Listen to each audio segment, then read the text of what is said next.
नमस्कार, मी विद्युल्लता पवार. आपण ऐकतोय साने गुरुजी यांनी लिहिलेले श्यामची आई हे पुस्तक. रात्र 29वी. मोठा होण्यासाठी चोरी. आमच्या गावापासून काही थोड्या अंतरावर लाटवण म्हणून एक गाव आहे. तो फडक्यांचा गाव. तेथे फडके इनामदार अजून राहतात. हरिपंत फडके प्रसिद्ध सरदार त्यांच्यातीलच ते आहेत. आमच्या वडिलांचा व त्यांचा घरोबा असे.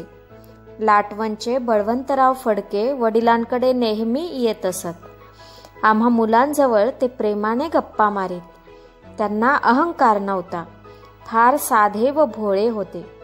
त्यांच्या बोटातील अंगठी काढून घेऊन मी लपवून ठेवीत असे.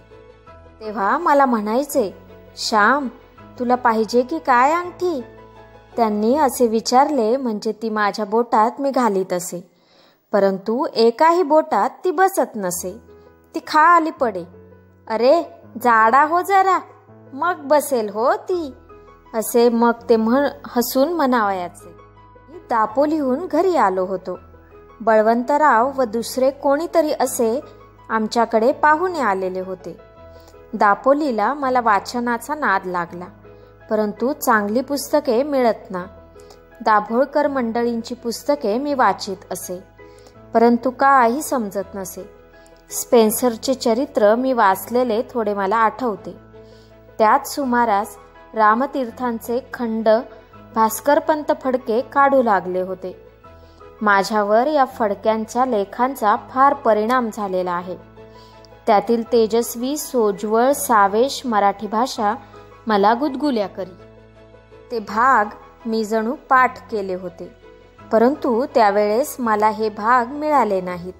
माझ्या कोणातरी आप्तांच्या घरी एक दिवस मी एक भाग पाहिला व तो मला फार आवडला. परंतु त्या गृहस्थांनी एकदम माझ्या हातातून तो घेतला व म्हणाले, तुला रे काय समजणार त्यात? मला वाईट वाटले. त्यांच्यापेक्षा मलाच तो भाग जास्त समजला असता, कारण मी सहृदय होतो. मी कवी हृदयाचा होतो. मायबापांनी माझी मनोभूमिका तयार केली होती. मराठीतील पोथ्या पुराणे वाचून माझे मन प्रेमळ व भक्तिमय, श्रद्धामय व भावमय झाले होते. मला वाटले आपण भाग विकत घ्यावे, परंतु पैसे कुठून आणावयाचे? वर्गातील पुस्तकेही सारी मजजवळ नसत. इंग्रजी शिकत होतो, परंतु एकही कोश मजजवळ नव्हता. अंदाजाने मी शब्दांचे अर्थ काढून नेत असे. रामतीर्थांचे भाग आपणास पाहिजेतच असे मला वाटले. आमच्याकडे आलेल्या पाहुण्यांच्या खिशात पैसे होते. बऱ्याच नोटा होत्या. त्यातील एक लांबवावी असे मी ठरवले. दुसऱ्याचे पैसे चोरणे हे पाप होते, परंतु हे पाप करूनही पुस्तक वाचण्याचे पुण्य मिळवावे असे मला वाटले. माझ्या धाकट्या भावास मी श्लोक शिकवित होतो. आसही तुझी फार लागली, दे दयानिधे बुद्धी चांगली. बुद्धी चांगली देण्याबद्दल मी श्लोक शिकवित होतो, परंतु चोरी करून बसलो होतो. माझे वडील व ते पाहुणे एकत्र बसले होते. पुन्हा पुन्हा त्यांनी नोटा मोजल्या. एक 5 रुपयांची नोट कमी.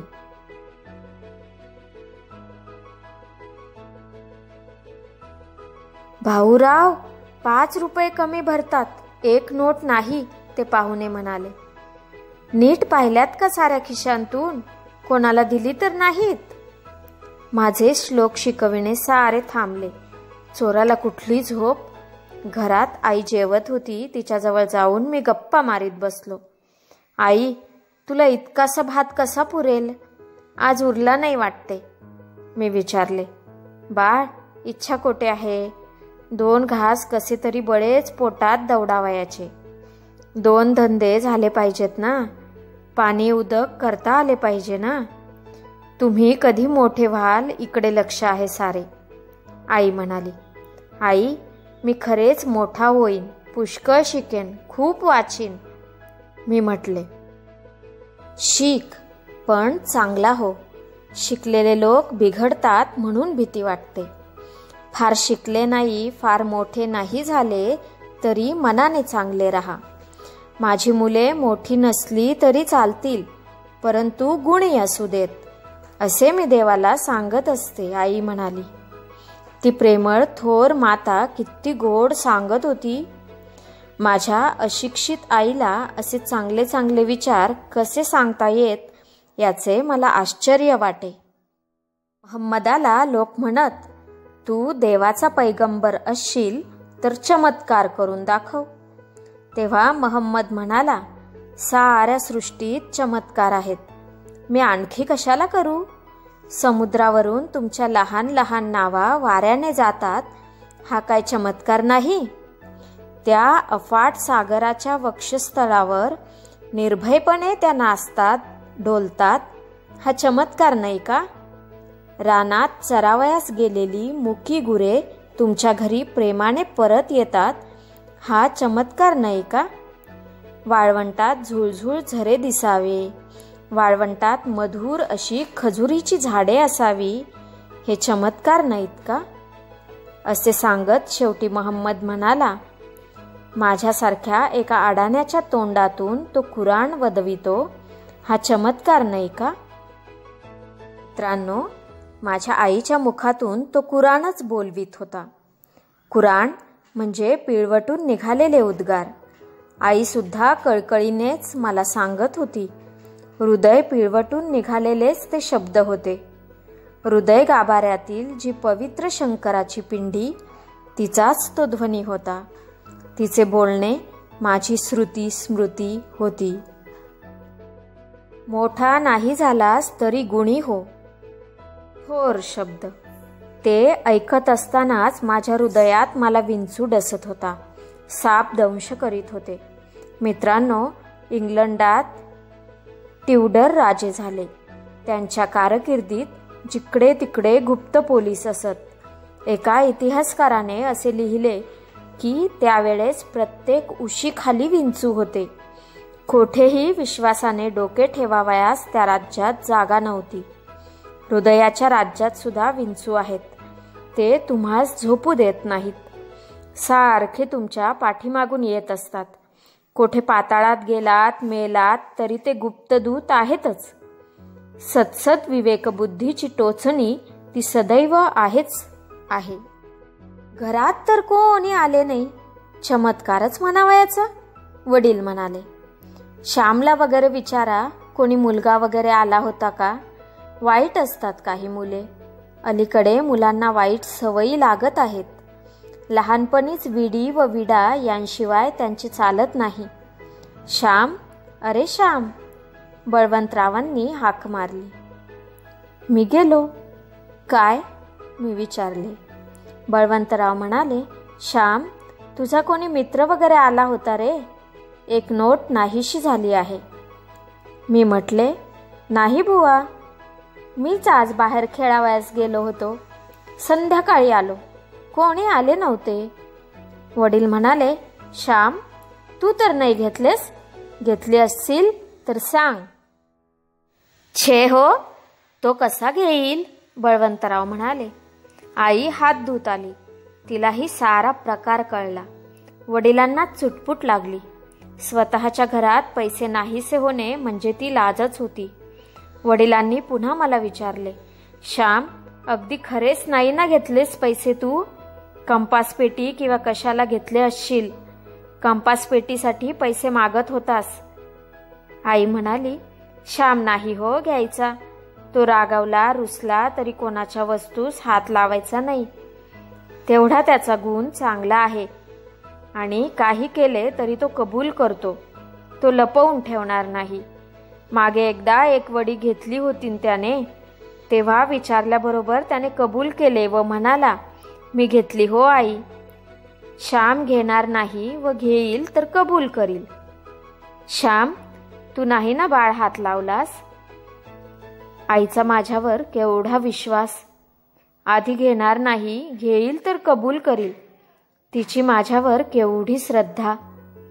आईचा विश्वासघात मी करू का? तुकारामांच्या एका अभंगात आहे, विश्वासाची धन्य जाती. ज्याच्यावर विश्वास टाकता येतो त्याची जात धन्य होय, ते लोक धन्य होत. माझा असत्याचा किल्ला ढासळला. आईच्या साध्या व श्रद्धामय शब्दांनी माझा किल्ला पडला, जमीनदोस्त झाला. माझ्या डोळ्यांतून पाणी येऊ लागले. त्या दुबळ्या अश्रूंनी पाप पर्वत पडला. श्याम, रडू नकोस. तू घेतलेस म्हणून का मी म्हटले? तू नाहीच घ्यायचास, मला माहीत आहे. उगी, असे आई म्हणाली. आईच्या शब्दांनी मी अधिकच विरघळलो. मी एकदम आईच्या जवळ गेलो व केविलवाणे रडत आईला म्हणालो, आई, तुझ्या श्यामनेच ती नोट घेतली आहे. ही घे ती नोट. आई, आई, माझ्याने बोलवे ना. आईला वाईट वाटले. माझा मुलगा घेणार नाही केवढा तिचा विश्वास. स्वतःच्या मुलाबद्दल तिला जो अहंकार होता, अभिमान होता, तो गेला. परंतु सर्व गेला नाही. देवाने तिची अब्रू राखली. घेणार नाही, परंतु घेईल तर कबूल करील.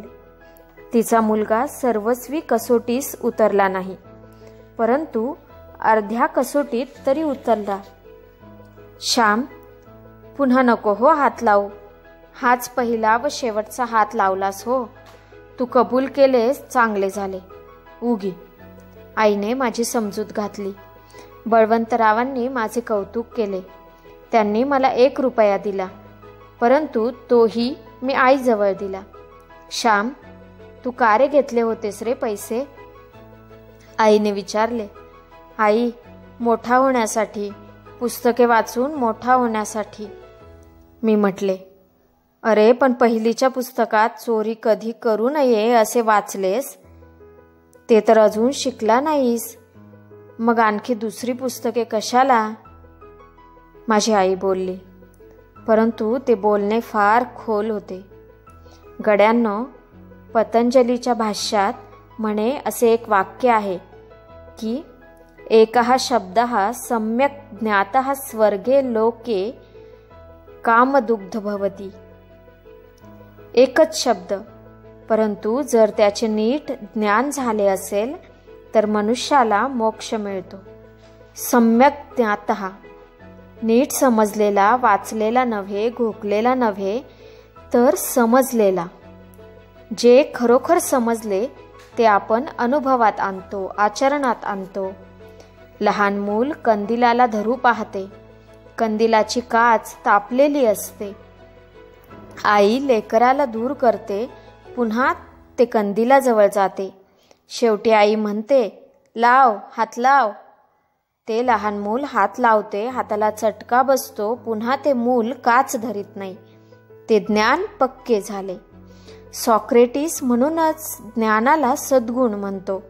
संस्कृतमध्येही परम ज्ञानाला अनुभूती हा शब्द लावतात. अनुभूती म्हणजे अनुभव. जे जीवनात अनुभवितो तेच ज्ञान. चोरी करू नये हे वाक्य मी पढलो होतो, परंतु शिकलो नव्हतो. सत्य, दया, प्रेम, अहिंसा, ब्रह्मचर्य, लहान शब्द आपण पटकन ते उच्चारतो, परंतु त्यांची अनुभूती व्हावयास शेकडो जन्मही पुरणार नाहीत. धन्यवाद.